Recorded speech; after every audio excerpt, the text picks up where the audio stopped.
Assalamu alaikum viewers and welcome back to my channel Study Law with Bushra.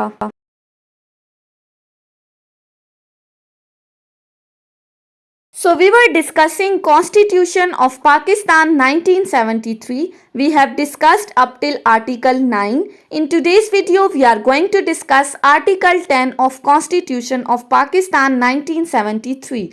But before starting the discussion, I request you all to please subscribe to my channel and don't forget to press the bell icon for latest updates.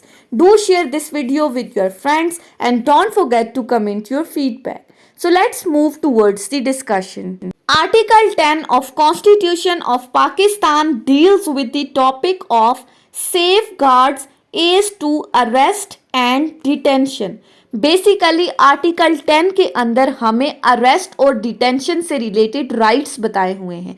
Arrest किसी बंदे को अगर तो गिरफ्तार किया जाता है या डिटेंशन अगर उसको नज़रबंद किया जाता है तो ऐसी सूरत में उस पर्सन के क्या राइट्स हैं, ये आर्टिकल 10 हमें बता रहा है। सो आर्टिकल 10 की क्लॉज 1 और जो क्लॉज 2 है वो अरेस्ट के साथ डील कर रही हैं और बाकी जो क्लॉजेस हैं वो प्रिवेंटिव डिटेंशन के साथ डील कर रही हैं। क्लॉज 1 क्या कहती है? No person who is arrested shall be detained in custody without being informed as soon as may be of the grounds for such arrest.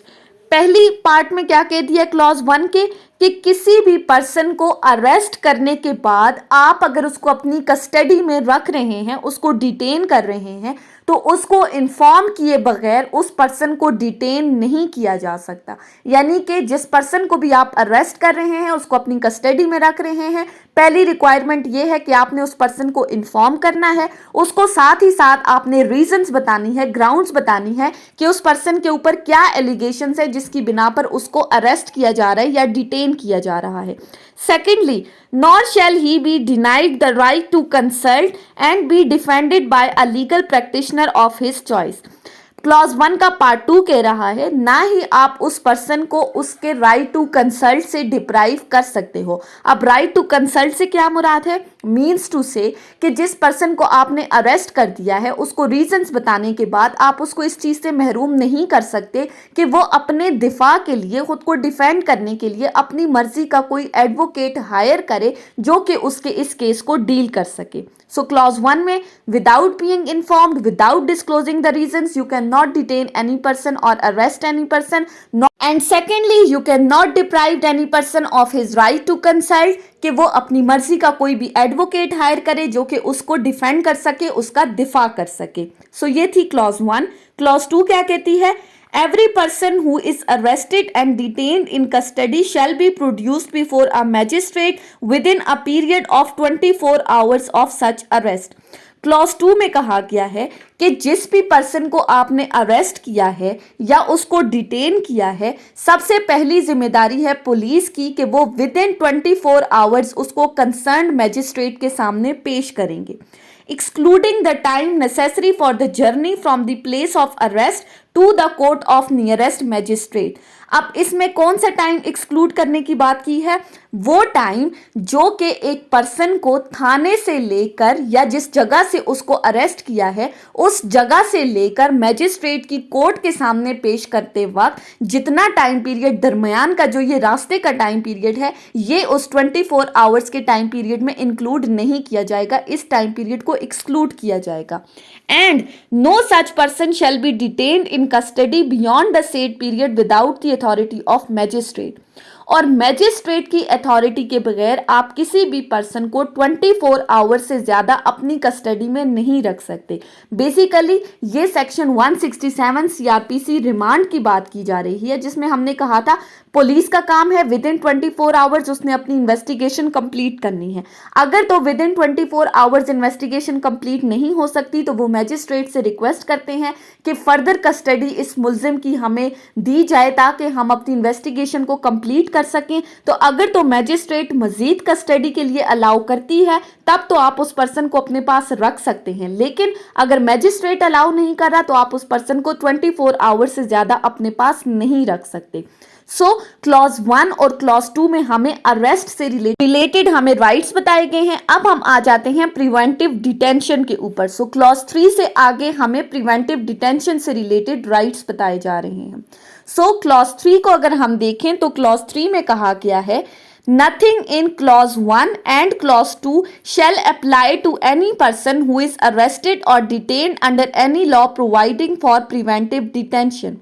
Clause 3 कहती है कि क्लॉज 1 और क्लॉज 2 में जो बातें कही गई हैं वो प्रिवेंटिव डिटेंशन के केस में एप्लीकेबल नहीं है।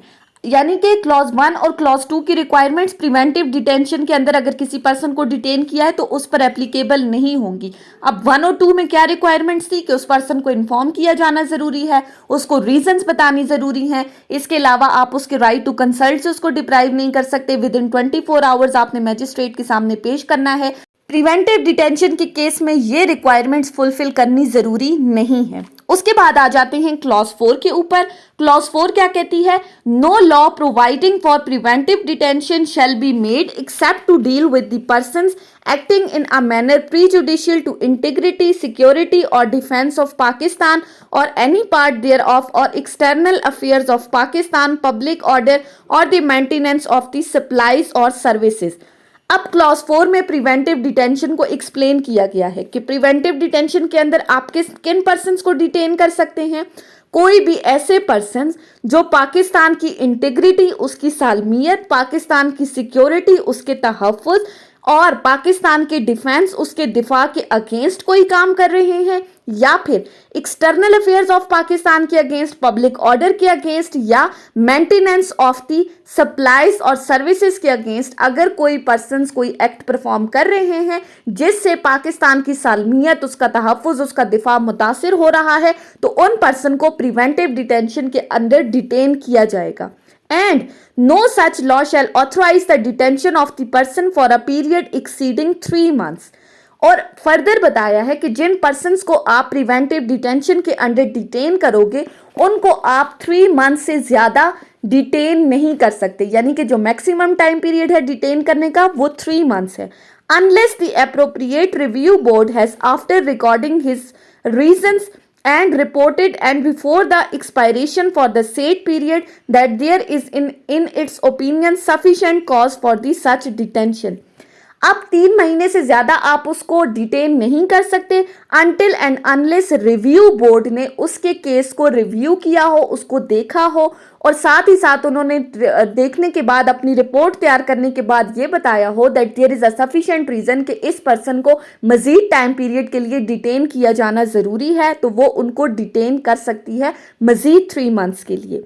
And if the detention is continued after the said period of 3 months unless the appropriate review board has reviewed his case and reported before the expiration of each period of 3 months that there is in its opinion sufficient cause for such detention. अगर तो 3 months का time period extend कर लिया गया है, extension के बाद भी रिव्यू बोर्ड ने दोबारा उसका केस रिपोर्ट किया, दोबारा उसको सुना, उसको सुनने के बाद रिव्यू बोर्ड को ये लगा कि इसको मज़ीद टाइम पीरियड के लिए भी डिटेन करना ज़रूरी है, तो वो इस 3 मंथ्स की एक्सटेंशन को मज़ीद एक्सटेंड कर सकती है 3 मंथ्स के लिए।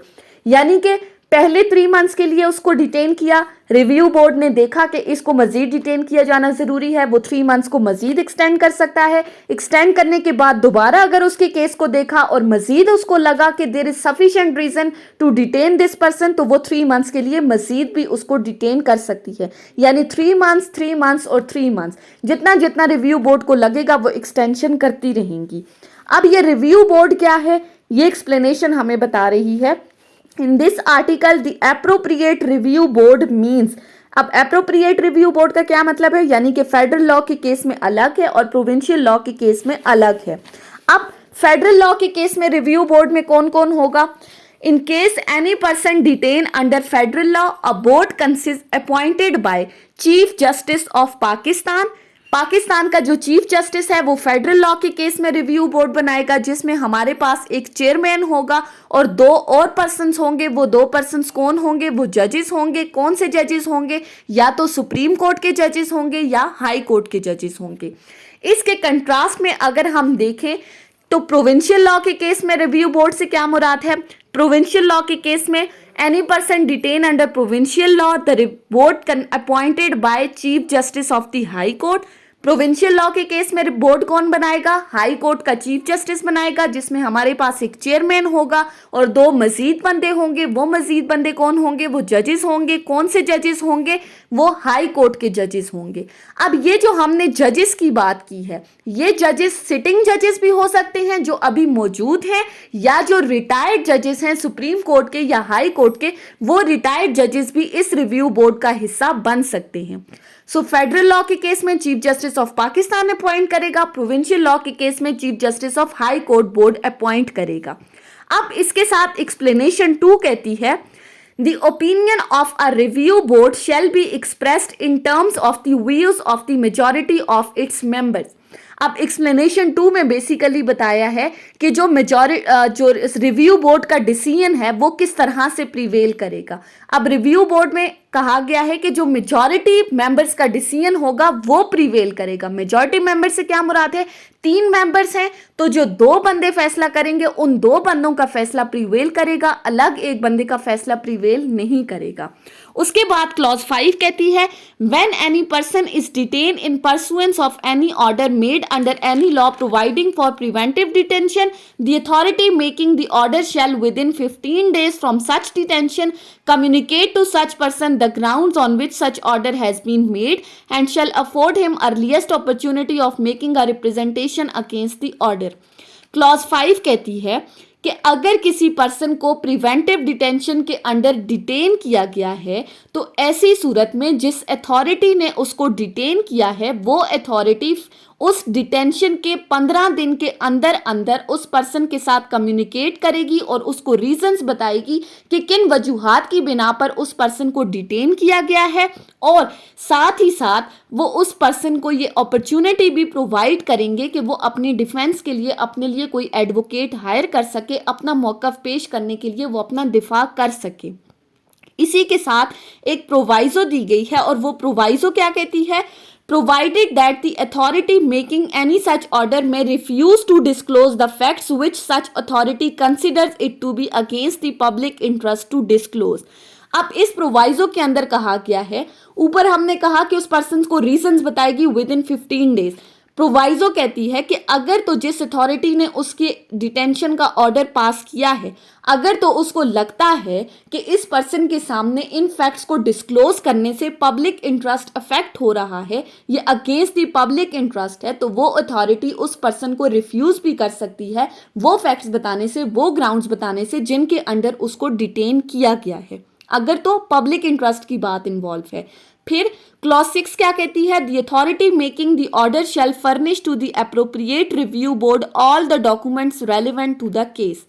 अब जिस अथॉरिटी ने किसी पर्सन को डिटेन किया है अंडर प्रिवेंटिव डिटेंशन, उसकी पहली जिम्मेदारी है कि वो एप्रोप्रिएट रिव्यू बोर्ड, यानी कि फेडरल लॉ के केस में फेडरल लॉ वाले बोर्ड को और प्रोविंशियल लॉ के केस में प्रोविंशियल वाले बोर्ड को वो तमाम डॉक्यूमेंट्स प्रोवाइड करेगी जो कि उस पर्सन की डिटेंशन से रिलेटेड हैं, जितने भी डॉक्यूमेंट्स हैं, unless a certificate signed by the secretary to the government concerned to the effect that it is not in public interest to furnish any document is produced.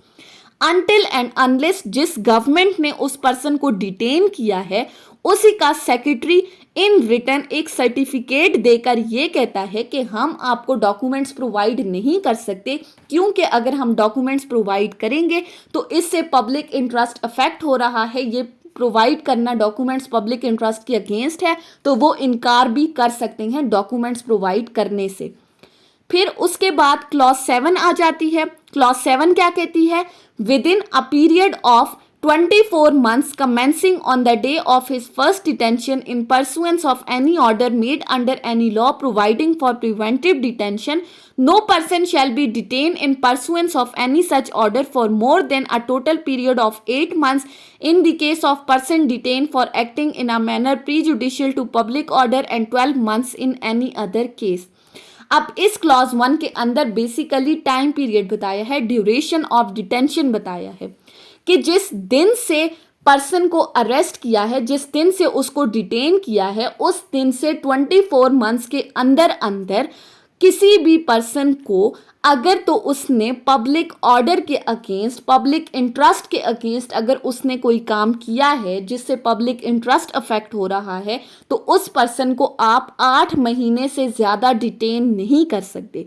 अगर तो public order के अलावा, public piece के अलावा अगर उसने कोई ऐसा ऑफेंस कमिट किया है जिससे मजीद कोई काम जो है वो मुल्क का ख़राब हो रहा है, उसकी इंटीग्रिटी ख़राब हो रही है, तो ऐसी सूरत में आप उसको 12 मंथ्स के लिए डिटेन कर सकते हो। यानी कि पब्लिक ऑर्डर के खिलाफ 8 महीने के लिए और बाकी केसेस में 12 मंथ्स तक।